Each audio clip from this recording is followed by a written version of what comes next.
నమస్తే, welcome to HM24. పొట్టుపల్లి గ్రామ BRS అభ్యర్థి మొగులయ్య మాట్లాడుతూ గ్రామ ప్రజలు మీ అమూల్యమైన ఓటు మరియు మీ యొక్క ఆశీస్సులతో గ్రామాభివృద్ధి చేస్తానన్నారు. అణిచివేత అధికమైతే ఉవ్వెత్తున లేవద ఉద్యమం, హేళనతో మొదలైన పోరు నడుపుతుంది మహోద్యమం. గ్రామ ప్రజలకు మరి పెద్దలు సిద్ధానపాటి గారికి మరి గ్రామ బీఆర్ఎస్ తరఫున పనిచేస్తున్న ముఖ్య కార్యకర్తలు మరి అభిమానులందరికీ మరి నా యొక్క జై భీములు మరియు ధన్యవాదాలు. మరియు 14 సంవత్సరాలు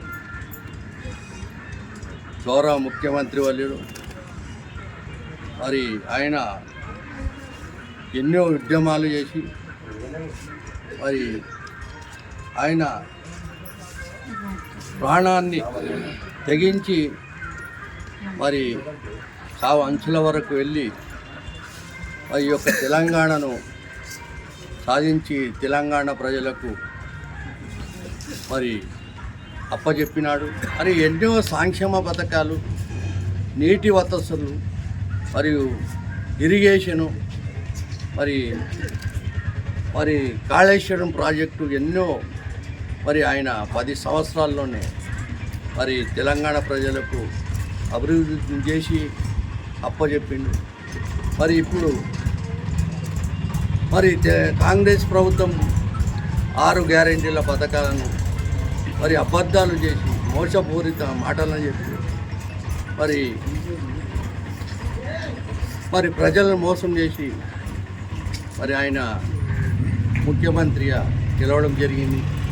మరి 2 సంవత్సరాలు గడుస్తున్నా మరి ఏ పథకం కూడా మరి ఆయన చేయలేకపోయిండు. మరి ఇప్పుడు ప్రజలు మళ్ళీ తిరిగి మరి కేసీఆర్ కావాలి, మళ్ళీ కేసీఆరే రావాలి, తెలంగాణ ప్రభుత్వం మరి బీఆర్ఎస్ మళ్ళా రావాలనే ప్రజల గొంతుకను మరి మళ్ళీ కనపడుతుంది. కాబట్టి మరి మార్పు మళ్ళీ 10 సంవత్సరాల లోపలనే మరి మన గౌరవ మాజీ ముఖ్యమంత్రి వాళ్ళు చంద్రశేఖర్ గారికి మళ్ళీ పట్టం కట్టాలనే దిశలో మరి యావత్ తెలంగాణ అంతా కూడా మరి ఆయన వెంబడే ఉండాలి.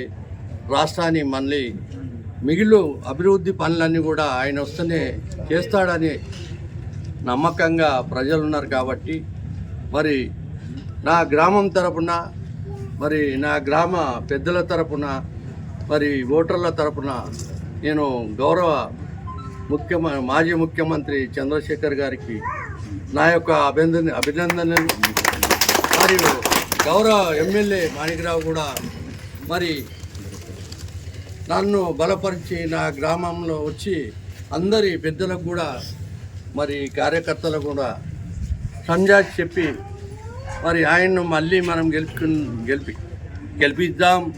మరి తెలంగాణ అభివృద్ధికి ఆయన ద్వారా మనం సేవలను తీసుకుందామని అందరికీ నచ్చజెప్పి నా యొక్క పేరును బలపరిచినందుకు మరి మాణిక్రావు ఎమ్మెల్యే గారికి కూడా నా యొక్క ధన్యవాదాలు తెలుపుతూ మరి మీరందరూ కూడా నన్ను గెలిపించి మరి మీకు ఈ గ్రామాన్ని అభివృద్ధి పదంలో అందరం కలిసి అందిస్తామని మీతో కోరుతూ మరొక వారి ధన్యవాదాలు తెలుపుతూ సెలవు.